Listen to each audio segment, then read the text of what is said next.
Both Larry and Vince wake up early, not just because the sun is coming up, not just because of their old life, but also a side effect of their current life. They're farmers, after all, and they gotta get up early anyway. They then go and start the fire and start cooking breakfast, and the smell of it is enough to arouse the kids, and they slowly start making their way up. Many of them, not used to drinking mead, are not feeling all that great, and they're simply told to drink water and deal with it. This is a hangover. If they want to drink, they're going to have to deal with it. This comes into full view as Bianca comes out of her tent in full view, completely without clothing, with a really bad hangover as she's guarding her eyes from the sun. She tries to walk over to grab something to drink, and before she gets the water, she gets the here.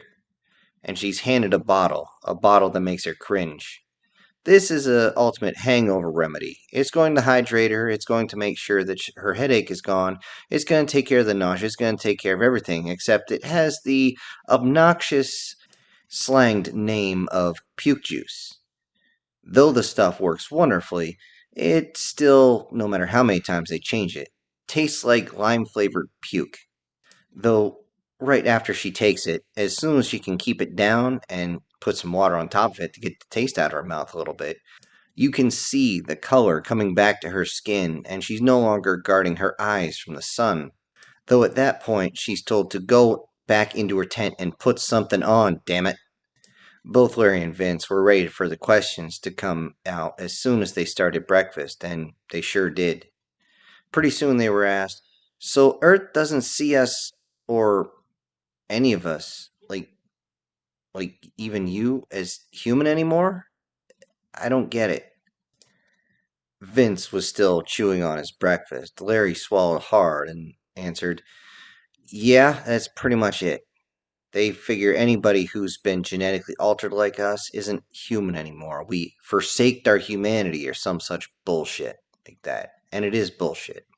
I never forsook my humanity. I mean, it's just something that happened. I mean, now I don't have to worry about aging, which is great. But because of that, they consider it something unnatural. Yeah. Trying to extend your life is far from unnatural.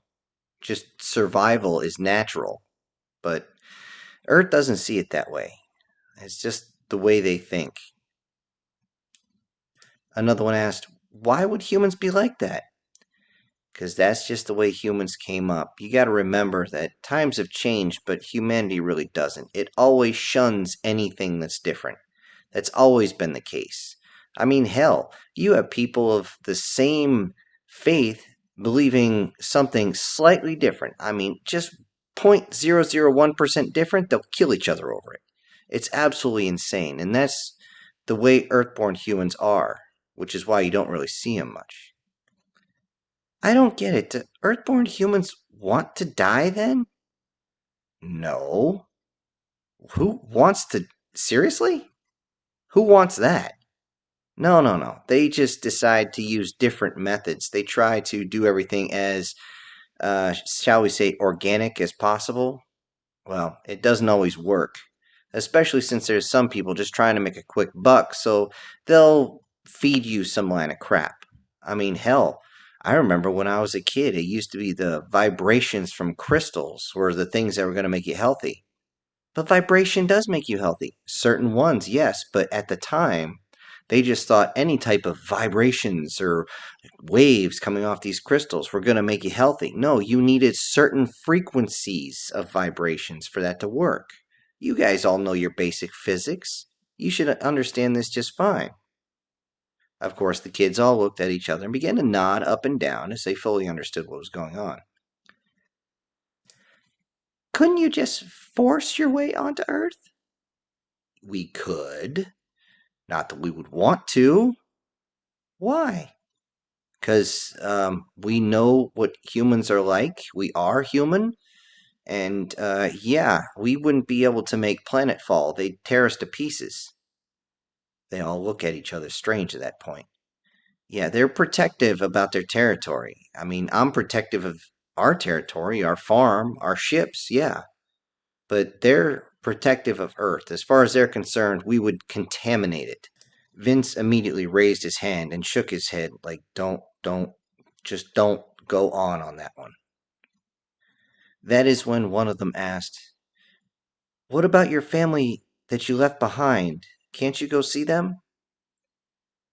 Both Larry and Vince just stopped eating at that point, and they both reached over for their canteen cup and immediately poured themselves a drink. The kids looked at it weird, but they realized this is what happens when you deal with a deep subject. Yeah, we had to say goodbye to them. We had to leave. We were forced to.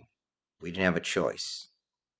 We had to look them in the eye and just tell them goodbye. I'm sorry, we'll never see each other again, not in this lifetime. That's just the way it is. The kids were absolutely astounded by this, as they couldn't comprehend the idea of being forced away from your family. Why? Because you went and did a medical procedure? That didn't make much sense. They were completely flabbergasted.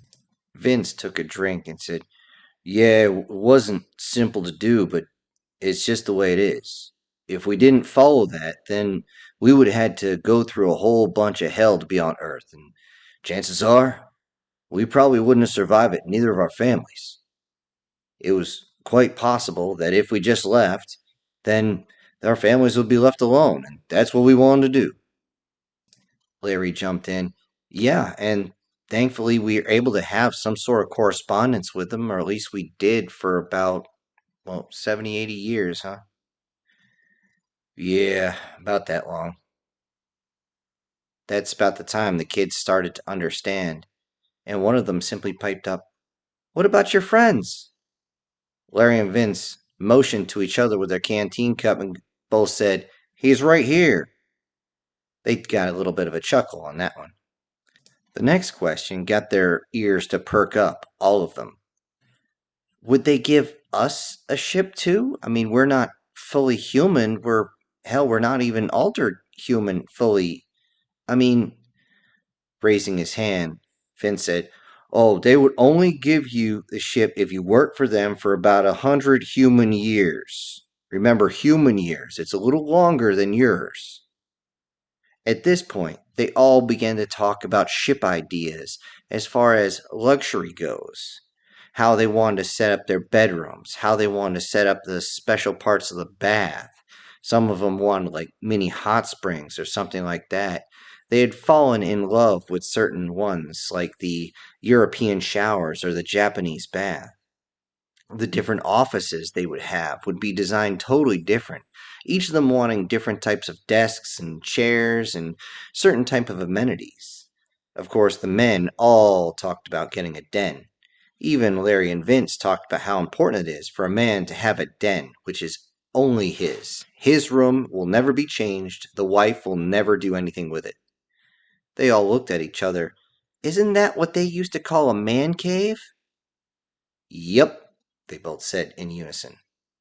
Then they continued on, talking about things like game rooms, a pool, which Larry actually has on his ship, a full size pool, the weight room that's in both their ship, how Vince has a basketball court, a full basketball court on his ship, and how Larry likes his racquetball.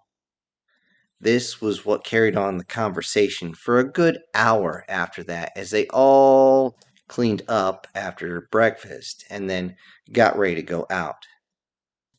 As they got everything ready, they were asked, "Would we ever meet an Earthborn human? I mean, a full on, straight from Earth human?" They both responded, "Doubt it." Again, this getting a chuckle from everyone as they responded in stereo. As they began to walk about, many of the kids were talking about how they couldn't wait to get their alterations and head out into the stars. They were told to don't be in such a rush to be alone for decades at a time. There's something you're going to want to take care of before that, anyway. This made most of the kids pretty much pause, as they were definitely paying attention. Both Vince and Larry turned to them and said, "Biology is still biology. Conception time for you women is still limited, and family is always first. Then travel. A lot of people in our generation got this backwards and they totally shot themselves in the asshole. It's just crazy. Larry was asked straight to his face, "Is this why you choose mother, her youth?" Larry paused, snorked just a little bit, said, "No, no. It took centuries for me to find a woman I want to make my wife. Human women were never contented, and they always wanted more and more. Nothing was ever good enough. You could be the richest guy there, but if you didn't have all the money and still getting more, then you weren't wealthy enough. Your ship could be the size of a gas giant." And they would say, "Well, how come it's not twice the size of a gas giant?" It's never enough. Besides, when I met your mother, I found out she is a pure woman. And I don't mean that in a interesting way. I mean that in the fact that she is a traditional female. Traditional the way we wanted women to be. And we didn't mind going out in the stars to find them. And I treated her as a traditional woman. Hell, I even asked her father for her hand in marriage. That's not our traditions, I know, but it's human tradition. And tradition reminds us of who we are. And there is just a right way to do things, too. I didn't even share time with your mother before we got married. This was enough to make both of the siblings a little nauseous at the idea of thinking their parents that way. "Dad, come on, we don't want to think about that." "Yeah, Dad, that's gross."